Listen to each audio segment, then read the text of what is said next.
اعتکاف میں دعا ملتی ہے، 40 دن کا اعتکاف ہے، یہ تمام کے تمام ماحول بنائے جاتے ہیں۔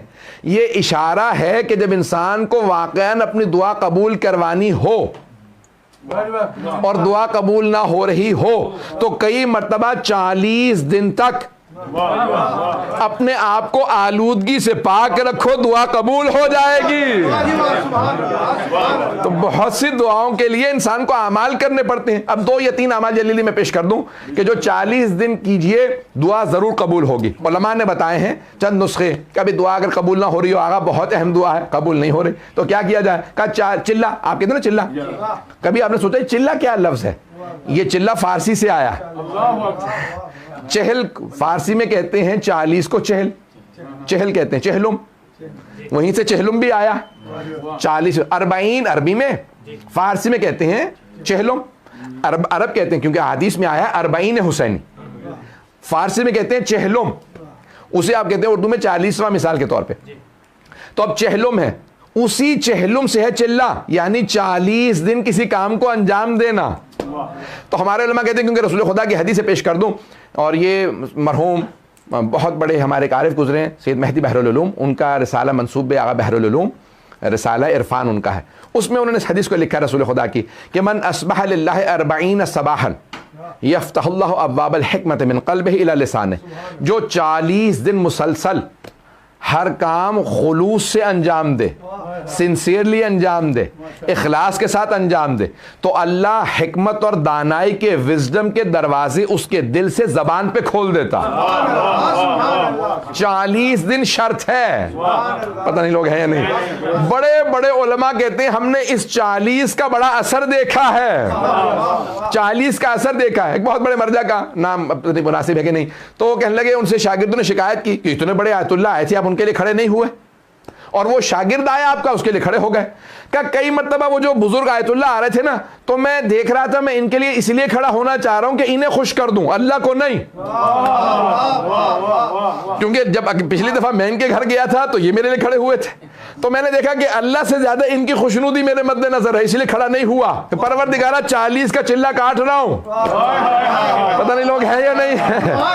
میں ان کی خاطر ان کی تعظیم نہیں کرنا چاہتا، تیری خاطر، تیری خاطر تعظیم کرنا چاہتا ہوں۔ اب تیری خاطر تو کر نہیں رہا، اس لیے کھڑا نہیں ہوں گا، ذلیل ہوں گا تو اپنی نظروں میں تیری خاطر اپنی ذلت برداشت ہے، پتہ نہیں لوگ ہیں یا نہیں ہے۔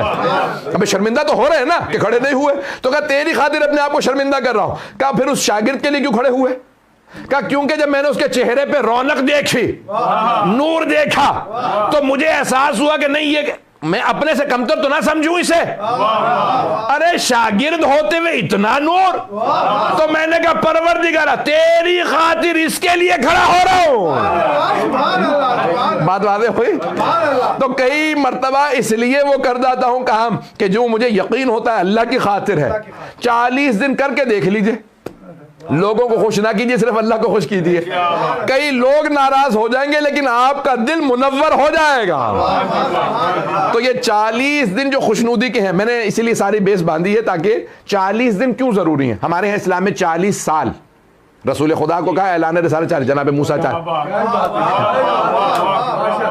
تو 40 سال، 40 مہینے کے لیے بھی ہے، 40 ہفتے بھی۔ ہم شکم مادر میں 40 ہفتے رہے ہیں۔ اگر یہاں کے اگر کبھی آپ کے گھر میں کسی کی ولادت ہوئی تو وہ عموماً جو ہے، یہ ڈاکٹر صاحب بیٹھے ہوئے ہیں، ان سے بڑا کیا میں کیا سناؤں، لیکن بہرحال اب مجلس میں ہی پڑھ رہا ہوں۔ تو اب دیکھیں آپ کو بک ملتی ہے ڈاکٹرز کی طرف سے، ڈاکٹر صاحب بتا دیں کہ عموماً وہ مڈ وائف آتی ہے تو وہ آپ کو جو بکلیٹ دیتی ہے نا، خواتین کو دیتی ہے، تو وہ دیتی ہے 40 ہفتے کی، 9 مہینے کی نہیں، پتہ نہیں لوگ ہیں یا نہیں، وہ بھی 40 ہفتے ہیں۔ تو انسان کی زندگی میں سارے کمالات 40 سے وابستہ، 40 سال، 40 مہینے، 40 ہفتے، 40 دن، 40 گھنٹے، پتہ نہیں لوگ ہیں یا نہیں ہیں۔ تو اب 40 دن کوئی دعا مانگیے دل سے قبول ہوگی۔ اب اماموں سے پوچھا، بڑے بڑے علماء سے پوچھا کیا کام کریں 40 دن مسلسل دعا قبول ہو؟ تو کہا جو مجرب ہے، مجرب لفظ آپ نے سنا ہوگا، عربی کا لفظ ہے، تجربے سے ہے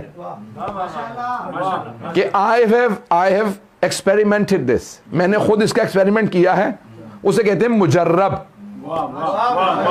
جب بھی علماء اپنی کتاب میں لکھے نا کہ یہ عمل کیجئے کام ہو جائے گا, یہ مجرب ہے, یعنی میں خود تجربہ کر چکا ہوں, مجھے بھی اسی سے مسئلہ حل ہوتا ہے. تو علماء نے لکھا 40 دن کون کون سے کام کیے جائیں, تو کہا سب سے زیادہ تیر بہدف زیارت عاشورہ 40 دن.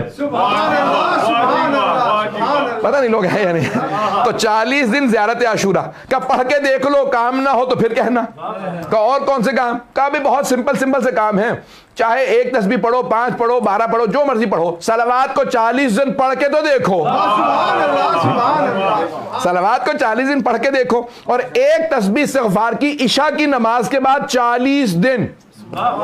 ایک مرجع نے کہا کہ بھئی یہ استغفار کی, بچیوں کا رشتہ نہ ہو رہا ہو, اولاد کا ہو, رزق کا ہو, نوکری کا ہو, ویزے کا ہو, میں جس کام کے لیے دیتا رہتا ہوں. ایک صاحب کو ایک مرتبہ آیا, کہنے لگے مولانا لگ رہا ساری زندگی الٹ گئی ہے. تو میں نے کہا بھی کیا مسائل ہیں؟ کہنے لگے کہ بھئی نہ رشتہ ہو رہا ہے, نہ ویزا ہو رہا ہے, نہ جاب کا مسئلہ حل ہو رہا ہے. اور میں نے کہا بھئی یہ کہنے لگے بھئی اکٹھی شروع کر دوں. میں نے کہا بھئی جانتا ہوں پریشان ہے, ایک وقت میں ہمارے وہ مرجع نے مجھے جو میں نے سنا تھا کہ ایک وقت میں ایک کام کے لیے, تو ہفتہ نہیں گزرا تھا ان کا فون آ کے کہ پہلا کام ہو گیا, چھوڑ کے دوسرے پہ شروع کر دوں. 40 دن تو پورے نہیں ہوئے. تو میں نے کہا کوئی مسئلہ نہیں ہے, دوسرے پہ شروع کر دیجئے. فوراً ان کا 10 دن 11 دن بعد فون آیا, کہنے کہ دوسرا کام بھی ہو گیا, ایسا تو نہیں کہ ریورس ہو جائے, میں اگلے پہ چلا جاؤں. میں نے کہا نہیں شروع کر دیں, تو تیسرے پہ. تو 40 دن کے اندر ان کے تینوں کام ہوئے.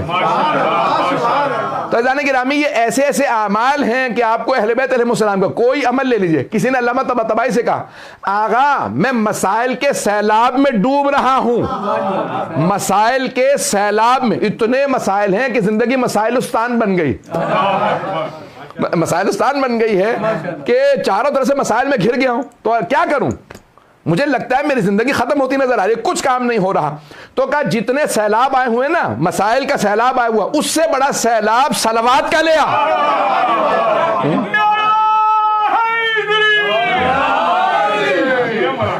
اس سے بلند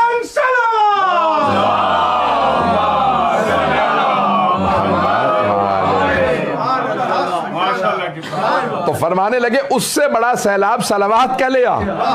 جو سارے کے سارے مسائل کو صلوات میں ڈبو دے گا تو خود بخود زندگی آسان ہو جائے گی. زندگی کے اندر مسائل حل ہوتے ہیں تو صلوات سے ہوتے ہیں. تو کہا اگر چاہتے ہو زندگی رواں چلتی رہے, اس میں ہرڈلز نہ آئیں, رکاوٹیں نہ آئیں اور پیچیدگیاں نہ آئیں, تو کہا کیا جائے؟ کہا صلوات زیادہ سے زیادہ پڑھتے رہو. اور ایک بہت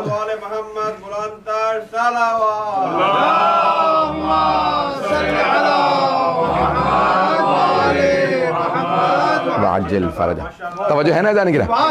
تو اب یہ زندگی کے اندر صلوات کا عجیب و غریب. بہت بڑے عالم تھے, تو وہ کہیں پارا چنار چلے گئے, وہاں کے نہیں تھی, وہاں تبلیغ کے لیے چلے گئے. تو پارا چنار کے مومنین نے مجھ سے نقل کیا, کہنے لگے ہم نے ان سے پوچھا کہ بھئی آپ یہاں تبلیغ کے لیے آئے ہیں, تو ذہن میں کیا ہے آپ کے؟ پشتو بھی نہیں آتی, آپ مقامی عالم بھی نہیں ہیں, ہمارے ہاں قبائلی نظام ہے, سب شیعہ ہیں لیکن آپس میں سب میں لڑائیاں ہیں. کہنے لگے میں سب حل کر لوں گا. کہنے لگے کیسے؟ کہنے لگے صلوات سے. پتہ نہیں لوگ ہیں یا نہیں. تو کہنے لگے کہ لوگ مذاق اڑاتے ہوئے باہر آ کے کہنے لگے یہ بیچارہ بالکل ہی پیدل ہے کہ یہ صلوات سے ہر چیز حل کر لے گا. تو کہنے لگے کہ دیکھا کہ 1-2 سال کے اندر سارے قبیلوں پہ انہی کا نفوذ. بوڑھا آدمی نہ لڑ سکتے ہیں نہ بندوق چلا سکتے ہیں, کیونکہ ہمارے قبائلی ہر قبیلے کے پاس بندوقوں کی پوری لسٹ ہے کہ بھئی کس کے پاس کتنی بندوقیں. کہنے لگے ہمارا علاقہ قبائلی علاقہ لڑا کے لوگ. کہنے لگے کہ ہم لوگ, کہنے مولانا نڈر شجاعت دلیر, آپ کو پتا پٹھانوں کی شجاعت مشہور ہے. تو کہنے لگے کہ وہ سارے کے سارے نڈر لوگ کہنے لگے دیکھا یہ ایک بوڑھا آدمی واقعاً سب پہ روب ہے, کسی قبیلے کا سردار ہو اس کے روب میں ہے. تو ان سے کسی نے پوچھا بھئی آپ کے پاس کیا ہے؟ کہا صلوات ہے. تو کہنے لگے اب اگلا منصوبہ کیا ہے؟ کہا یہاں پہ مسجد بناؤں گا بہت بڑی. کہنے لگے کیسے؟ کہنے لگے صلوات سے. پتہ نہیں لوگ ہیں یا نہیں. وہ مسجد میں بن گئے. کہنے لگے آقا اب کیا کیجئے گا؟ کہنے لگے یہاں امام بارگاہ بناؤں گا. کہنے لگے کیسے؟ کہنے لگے صلوات سے. کہنے لگے آخر میں یہ عالم ہو گیا تھا, ہر آدمی کہنے لگا تھا کہاں جا رہے ہو؟ کہا صلوات کے پاس جا رہا ہوں. کہ مولانا کا نام, یعنی اس